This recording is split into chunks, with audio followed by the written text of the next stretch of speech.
sanai khangde iduna leigraba wafam nei pauni madugi mathakta NPF na vote tawringai da su makhu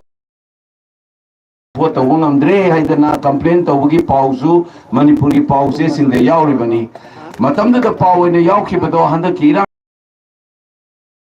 Amit Shah the affidavit in the court to people see the shoe. Nakoi Nakoi Pandam separate administration P ni Haidaga. No the board Mating Pankibani and the Torto di to any Haidam Tavio we go to it. And the promoter and the Tolavani. Mrs. Renga Yawes Kobigano Karigino the Barata Asukti in a Kanagawa Kangluki Tyson Balakson Bazaar. Pumama Nigiwana Taganumini Yama. The Chayola Nidaluation Matani, Delhi district Amagumna lady, but Pikraba, district Amagi population of Manabamia Tingan Bangam de Lepan Bangam de say, Mase, Isang Sing, Taglaba Wapam Nima Coing Amdavanate, Tingal and Tingan Ribani. Lenga Yawes Kadai, the Kangi in view as I separate administration Tana, Bonavada, Maite Singapore, Cookie, Mapam the law in the Tangoraga, police Sulena, disease Sulena, army Sulena, Amokana, and the Natabayatan of Gimonda, Maite Tarami, Haibagi, Mami, Amatalated of Yonta, Takai, bulldozer, Raga, Tamna Ribasa.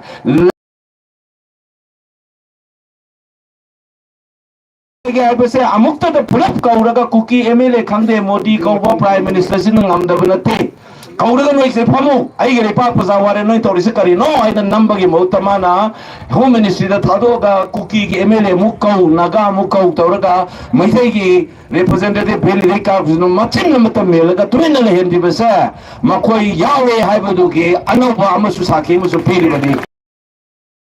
Tangan ribedo ngasi bawa mase ekoi na kaudaba phai lenga yaw thabak nei mase kadogo ki thugairi no ai base madugi mamuta ba budi aina hanjan haijagrabani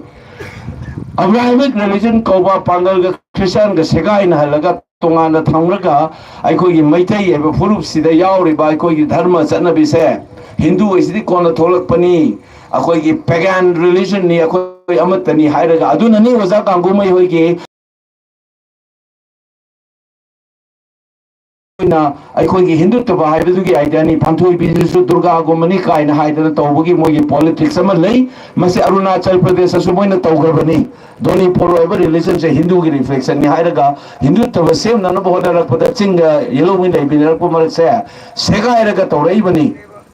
And that Marak Board Maya Sita Mulinga, Sway, give my answer, some Nayam among the Taglapa, some Taglapati, who's a Kaidora, Madu Tago, Navana Mukuki, the Mokapsan Bahorasini. Moina Tingi, the Ira, Tingana, later on Latani, Lila Sanarini, Puchana Ragatorini. Massimayam Sunko, Kobigano, I call Iram Dampik, Rabasida Furu Masen, Segain, Lagato by Besa, a Choba Planamani. Manipurian Haru, Kamana Lusangani, Manipurian Haru, Lusangadi, Manipuri idea, Manipur to buy Masara Tavani, Nasiti, say listen any and a Ram Damsa. We the people of Manipur, Manipuri Miamni, Haiba, idea Manipur, Punto Toire, Nasi Hegnangata, Pangal, Maitai, Cookie, Naga, and a Lamba Wakaido, probably say listen any lyric, but Maitai, Kamaton, Bilam, Gidapasa.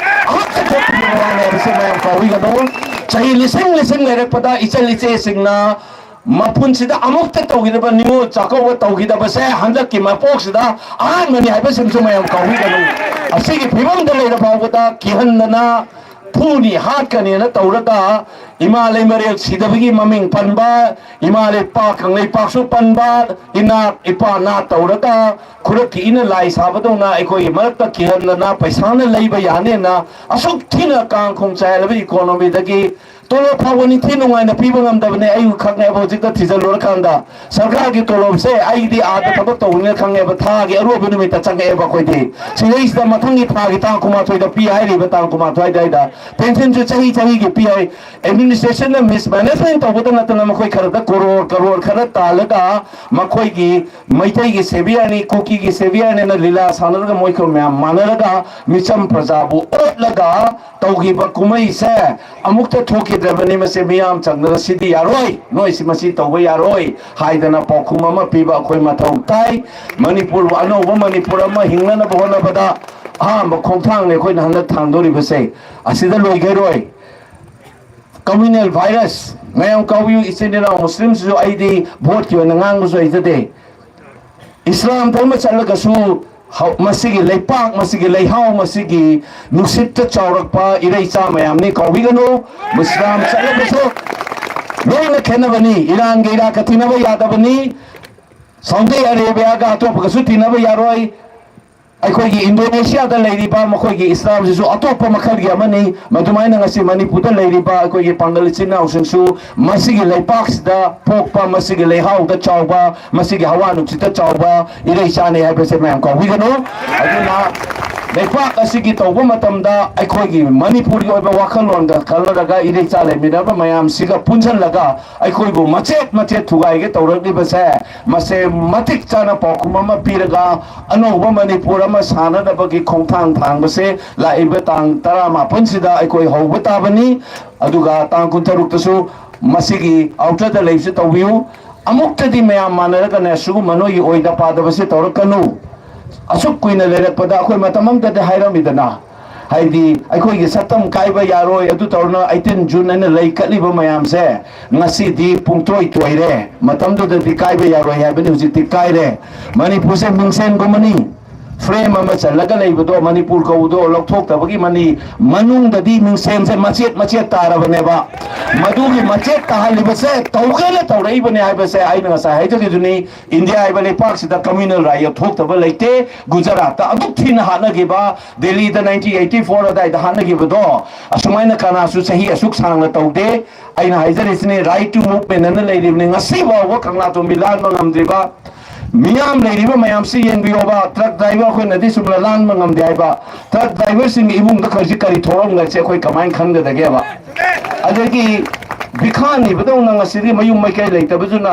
Candle नम योले हारगा दगी धूप योले हारगा सोरतले बिसा आइंगोंदा ना नुपी न तप time कपेबे इकायना आई मधुगी पेंदो मोय अवाबदो खंगेबा eco अखोइसु खंगमिनगदमनि इरेचा मयाम लेरिसे अदुना मखोइ sign तौगे तौ तौरोइ तो शांति लेबाइबसे करम कांदा हाइगनी अखोइगी इरेचा ngasi असुक अवाना ताना मयु मकै लेते कई रिलीफ कैंप लेरिबा मयाम से मखोइना मोइना लेरिबा मफम दा हंजलगने इजेट याउना हिंद्रि भावा अखोइ लान लोइरे हाइबसु यारो शांति लेरे हाइबसु सुया यारो मसि कौबिगनु खुरक के ई लाई साबा याउदना लेपाक थुगाइबा यारोइ मपानदगी संगपा कुकी कांगु खरगा गवर्नमेंट ऑफ इंडिया का अखोइ स्वाइसदा खुरक के ई लाई साबा मसागी फम कोनबा आइना तोइना हाइजबनी लेपाक कननबगी लान फम हाइबगा निंथौ खुबम कनबा हाइबगी लानफम गा खेना आनी से खेना अनबसु क्या तासी हाइ से हाना हाइरपनी ngangunadana karino khadang thadaiga aduni haibane ai huji aijari se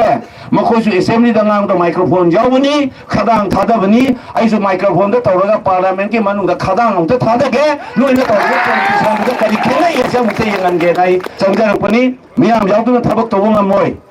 इसेन की इफोम समुद्र की इफोम लाइदना अदु मनिंग से पेन दबा मयाम हौरेबा मयाम से अदु की इफोम द यावपनी सुमना की मरक मरिक मरिक हाइदोरक पदों मयाम द तोंगाना इसे बिमोलाइन उबई वानी मियाम की लाइबसने मसिगी इफोम सिना मणिपुर द मोटलिबा एडमिनिस्ट्रेशन दगे तोलो फावनी थी नुआइना पीबा ngамदबा लाइपाक सो मचे तानबा इकोनॉमी सो सरना सानबा इसा इसु लारिक तंबम मयु मैकै लेतबा तौरिबा मसी लेरा फावदा हिगत तना कोना उसित तौइदबई टाइप ता कोइगे बीजेपी के एमएलए थागलसे गाय हाइबुगुंबा अदगी अखोइना मतम चाना थिंजनबदगी मणिपुर सुमाइ कलौरी ने है अखोइ जबु कलिबरा बा मचे तारगा सिरिबुसु कलिबरा बसे मसीने अशोकपदा थुम चाइसन बाइबदो लाइबगे हम थिनि नाइनी इसेने ना वाक्तने आइगसु पाउ फाउना नम्मा गाक्तनी अमुचांग बेओ ngasi ge lepak nga imsingda matam amada thokhibe incident ka amuk chahi kun kuntha sida bimol ko nupa amada noi chukta tana gi dabra aina hang mobile ka pai sida tana te haira gadi makok ta pai da mama palla da wasaka loba adul kamde khangkane balai pak seba ta wose sida mapan de inthok tuna ta use misam praja ka chulai ta bo oza amana vote lep ke na sangai se yengba yarakte miyam na makeup tholak ba manukta paisa pai sunu power pai sunu sungya yaroi French revolution nai Russian revolution thoki ba amdo miyam na makeup tholak ba ngata na ngasi afau sadana paisa pai ra ba khulai pai ba yokhat daga moigi seba tauna ba semi ba ise irei cha mayam la na lamjing ni ba se makoi se koi pakhum ma pibam thoi ai na son hanjan haija grabani लेंगाकना मरेपा ngakthabdagi tokthong thokpa mathau tawdabadagi irei chasingna nongmai pairakpani moida muk bluff tawraga noi ekhoi ne fire parna phagani natraga noi phani takne hairakpada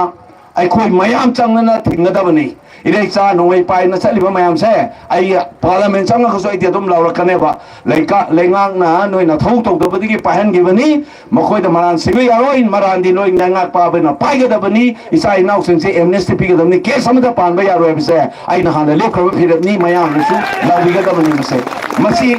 asugum ama system ama tawdragadi angam mana aran mana charaga usittabadana paisa na leiba yani kila yani na chatlagadi aikoi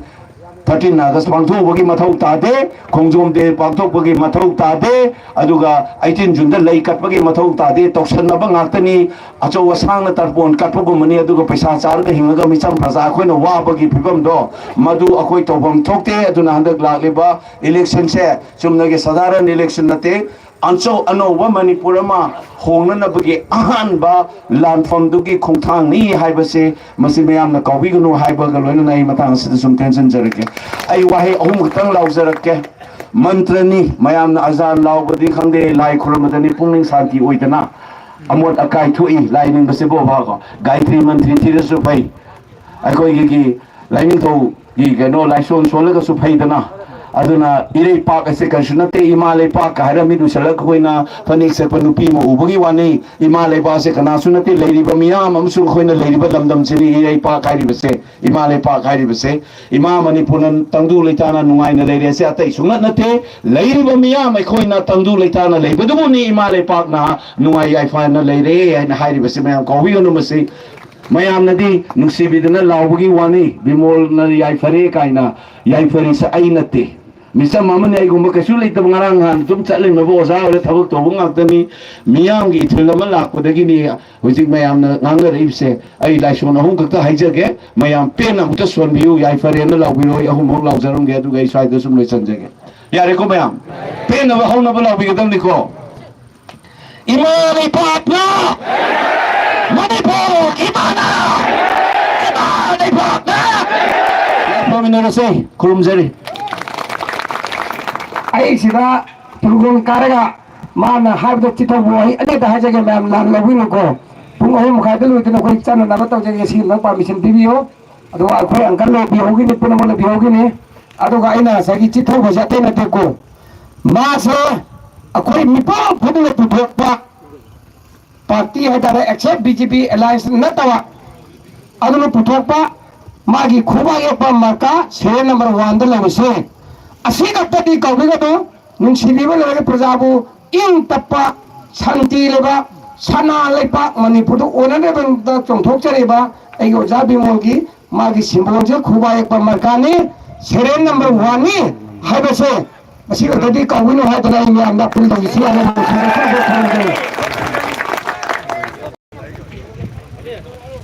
ikai khum nazaraba ikai khum nazaraba aikhoi candidate ase tongan tongan program leibana maram oiraga aikhoi irak tagi hoji